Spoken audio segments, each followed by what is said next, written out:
welcome to The Burnout, the show where we tackle the problems in education one solution at a time. I'm your host, Kendria Johnson, and we look forward to helping you beat the burnout.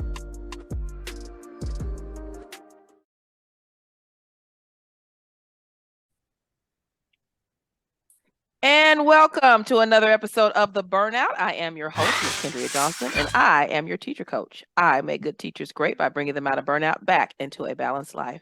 And on today's episode, I have an older friend. She ain't an old friend, okay? I gotta be clear about my words. She's not an old friend. She's just a friend that I've had for a long time. I think she was one of the first official mentees I had when she started with the ISD, and I had been with Dallas Independent School District since forever, but I think she was one of the official ones. You know, I talk about in my book how I had official ones and then I had unofficial ones. People, they just kind of stuck in my room and said, here, shadow Miss Johnson. But she was one of the first official mentees that I had. So she's going to talk about her experiences since she started that year. And we're going to talk to her really quickly. She's going to introduce herself. How are you, Miss Yasmeen? I am good, Kendra. I have been teaching ever since. Yes. You were my mentor Tell that us. year. So things have been good. So Yeah. I'm actually still in Dallas ISD. This will be my 17th year coming up. Wow, that makes me And feel old. yeah. And I've taught third, fourth, and fifth grade, most of my Okay. time being in fifth grade. Yeah. So tell us about what has changed for you. Let's start with that. Tell us about the things that you have seen that have changed over the last 17 years. You know, I was there before you had kids. That's how long ago that was. Oh my Yeah. gosh, it's been a while. So Yeah. And I my know a my lot oldest have is about to changed. start high school. My goodness. Yeah, that made Yeah. and I'm a grandmother, so there you go. That's just how long that's been. Yeah. Yes. But tell the audience about what has changed since we first started and the things that I used to tell you then. I probably wouldn't even say the same things then that I say now because things have changed Yeah. so much. But talk about your Yeah. experiences as an educator. So that's like a really loaded question, right? So Mm-hmm. many things have changed. Just goodness, where we started, when we worked in Oak Cliff, Yeah. I didn't realize it at that time, but those kids were so well behaved. Like it was kind of an unreal situation for a new teacher to go in because I mean they were like eager to learn. They were in their seats every morning. I remember being late a couple times because I was pregnant that year. So I Mm-hmm. remember like having a really hard time in the morning and being late, and I would get in and they would just be sitting there, just perfect little angels sitting there, ready to learn. And since I left that school that year, I haven't really experienced it to that degree. I have had some wonderful students and some wonderful classes, but for some reason, like in that particular school, the behavior was on point. And I know that that had a lot to do with the administration too, the fact that, misbehavior wasn't accepted. Um, and I think that we had a great administrator and Miss Brandon that year Mm-hmm. that she set the standard and that was the way that it was. I honestly feel like I would have stayed at that school forever had I not gotten RIFT, which was a Mm-hmm. reduction in force that happened in 2008. Mm-hmm. So in 2008, I was let go because I was still within my internship years. I was an Yeah. alternative certification teacher, and I ended up in Garland ISD. So I worked in Garland for 4 years and ended up back in Dallas after that, just because that's kind of where my heart was. Um, and I ended up at a really great school. Yeah. The thing that I loved about Hexter was the fact that I was had so much autonomy. Yeah. So I was able to take whatever concept that was being taught, and I was able to teach it in my own way. And my kids responded well to that, and they actually did great. Mm-hmm. They did great on standardized tests. They did great, just being excited about coming to school. And that is something that I always took pride in. Now, over the last couple years, they've started to take away some of that autonomy. Um, and they have, kind of tried to force specific curriculum on us and told us Mm-hmm. exactly how to teach it, how many minutes to teach each thing. Okay, why are you still on this? Your schedule says you're supposed to be on this.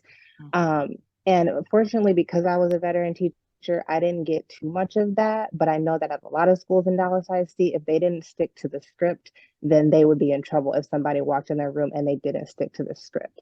I think that those of us who, just kind of had earned that trust over the years, Yeah.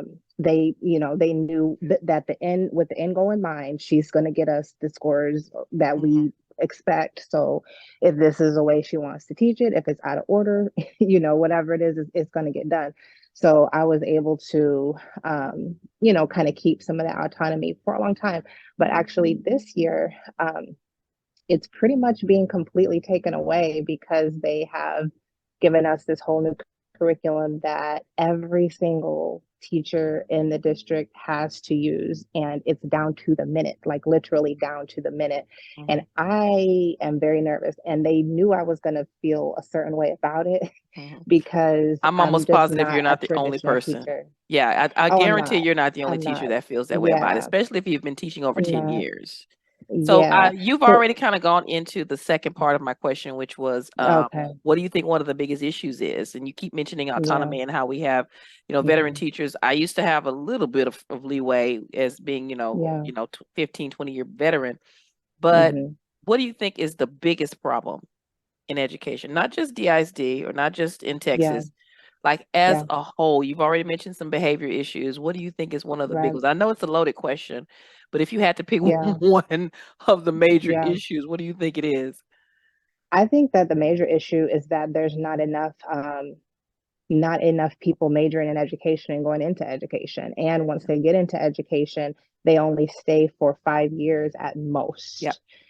Gone are the days when you see teachers who have been in the classroom for 10, 15, 20 years. And that's a problem. And actually, that's what has led Dallas ISD to this new, very structured curriculum, because they figure if they can put a brand new teacher in there and they give them exactly what to do down to the second, then they can be just as effective as a teacher that's been in the classroom for a very long time.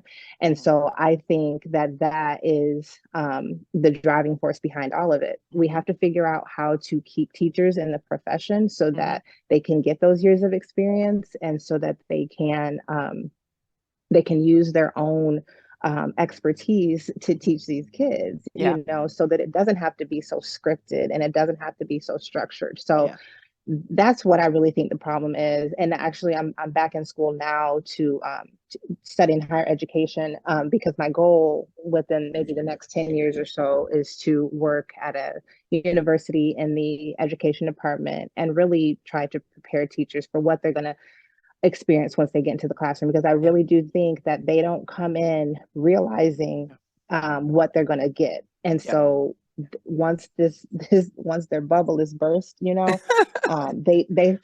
start getting really negative, about the whole experience. Like, this isn't what I thought. And it's like, that nobody told you it was going to be perfect. And I have had a lot of student teachers over the years, and I really do try to prepare them for the good, the bad, and the ugly, because there are so many days when you're like, I'm so glad I'm doing this.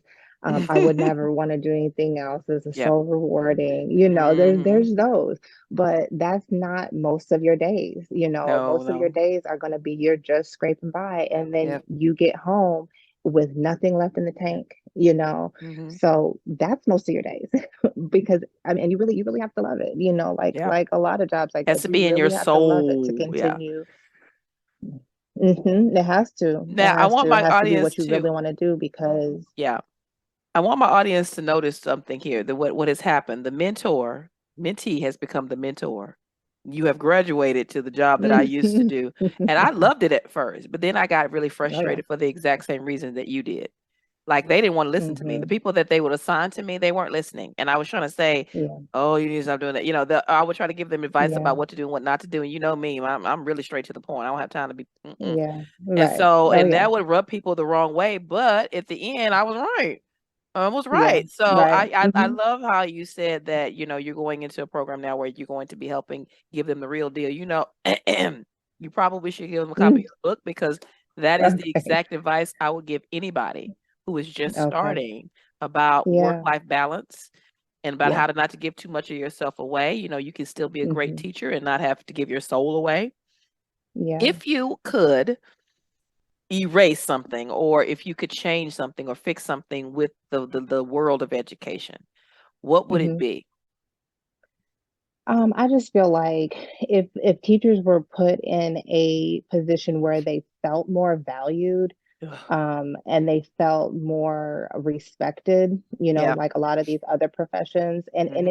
it never has had to do with the money for us, it's just being able to feel valued and not um, kind of put down because people don't respect your expertise, Hmm.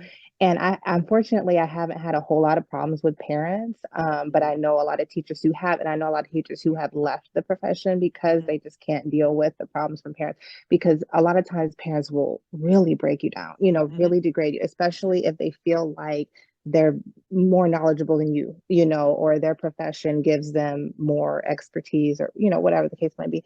But I'm sorry, I forgot your original question. I I just said, what started would you fix? rambling. What did you, What would I what fix? would be, Okay, yes. yes, the fact that teachers don't feel valued. Yeah. And like you said, like in a profession where you really feel like you give your soul away, Hmm. you have to feel valued in return. You know what Hmm. I'm saying? Like you have to feel like this is for something. And as much as the kids can make you feel valued, because they do, they come in there like, oh, especially in elementary school. I'm elementary, right? Hmm. So in elementary school, they still love their teacher and they Hmm. still, they still make you pictures and they still, Hmm. tell you, oh, you're the best teacher ever. So Hmm. like those things definitely keep you going, but just valued by society, Yeah. valued by the people that should see what you're actually providing, service that you're actually providing for their children, who Yeah. their children are their whole world. Okay, well, Hmm. your children spend more time with me probably Hmm. than they do at home, Right. more waking hours in my classroom than they do at home. And the fact that, I am, for this year anyway, I'm a huge part of their development. Hmm. Um, I think that that that concept isn't really valued as much. And I don't know Yeah. if it's just in the United States. I've done a lot of research on teaching in other countries, how teachers Hmm. are valued, how teachers are It's treated, true. and it's not the same everywhere, No, and it just I think we're taken for granted a lot by society, and that's I hard think when so you too. put so much into it. Yeah, and it's hard when there's so much pressure being put on us. You know what I mean? Yeah. Like if it was all there was a day way back before you and I were born where it was a equal triad. It was equal. Okay, that means it was Yeah. the parents, the students, and the teacher, and we all were kind of on equal ground. If there was a problem with the student, Right. me and the parent could get together and figure out what the best Hmm. solution is, and the parent would take care of all discipline problems. There was a day when that actually Right. worked, and everybody was respected because it was the day when I was going to school. But now Hmm. something Yeah. has shifted. I don't even know when it happened, Hmm. but something has shifted. Like Yeah. you said, the parents can be Yeah. very vicious and be very They can. nasty. And then if you don't have a Hmm. principal with a backbone that takes your Right. side or protects you, then yeah, it can be, daunting for some Yeah. teachers. Oh Um, yeah. I was gonna add that was gonna be my last question, but I wanted to ask you, because teaching is so stressful, and because you are a veteran teacher, as am I. Hmm.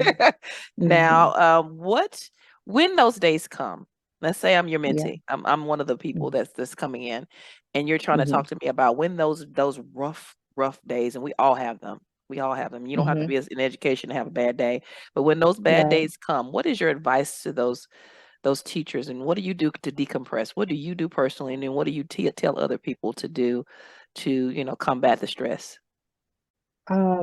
Really, you have to find your teacher tribe. Hmm. Being able to find your teacher tribe at school is huge.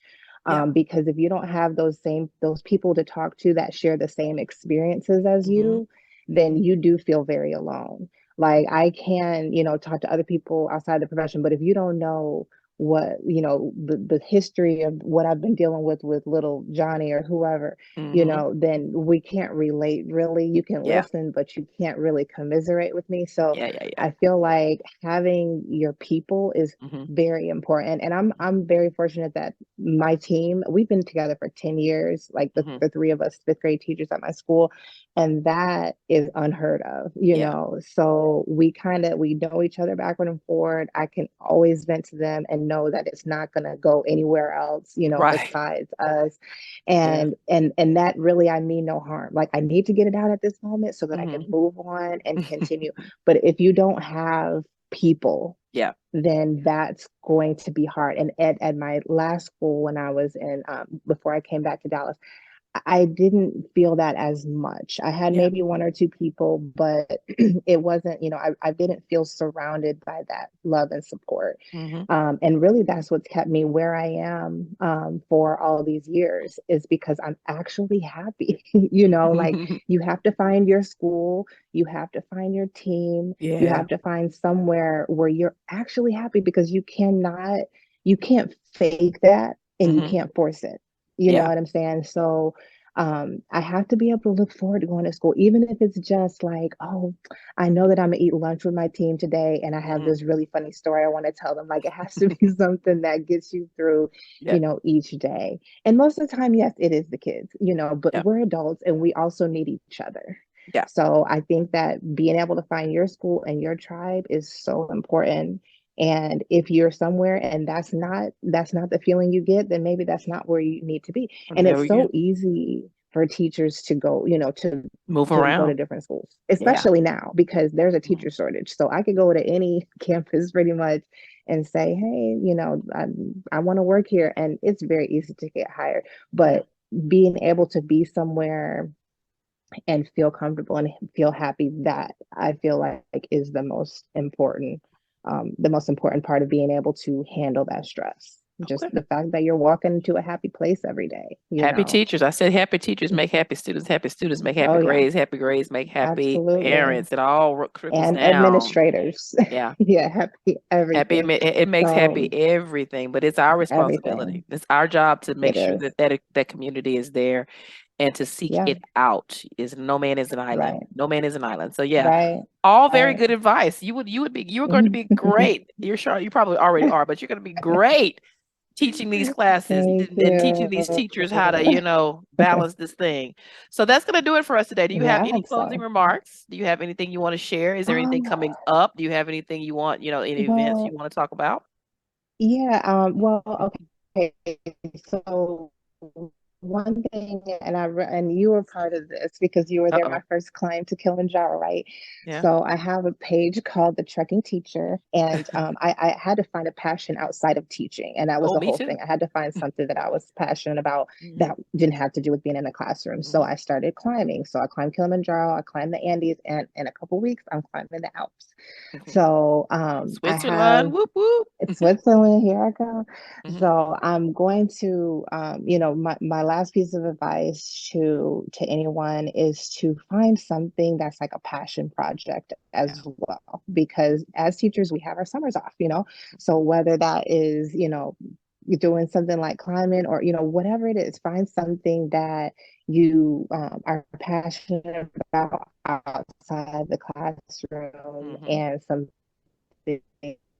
that kind of even gives you more platform to reach more people. So that's where I am right now. And you see, you are living and breathing and talking in mine. This is one of my passions. Of course, my other passion is writing.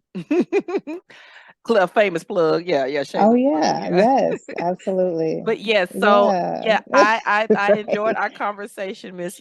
I'm gonna call you Miss Youngblood now. I'm gonna have to go ahead and do that, because now I feel like we are not. We're on the same level now. Yeah, it's not mentor mentee. I'm older, you're younger. No, we all just veteran teachers trying to float through this thing, trying to get through it the best way we know how, in two different continents. But same. Right. But yes, that's going to do it for us today. Thank you so much for your time. I appreciate your attendance, And you Yes. excellent questions, excellent Thank answers. you. Everybody should get her Thank information. I'm going you. to share your information if anybody wants to get in contact with you, if they want to share something Yeah. with you, or if they Yes. want to hear about your page. I'll post that on this episode. Thank you. No Thank you worries, so no much. worries. Yeah, I All right, now appreciate remember that. on the burnout. Thank you so much. Remember, on the burnout, we help teachers revitalize their passion and regain their power.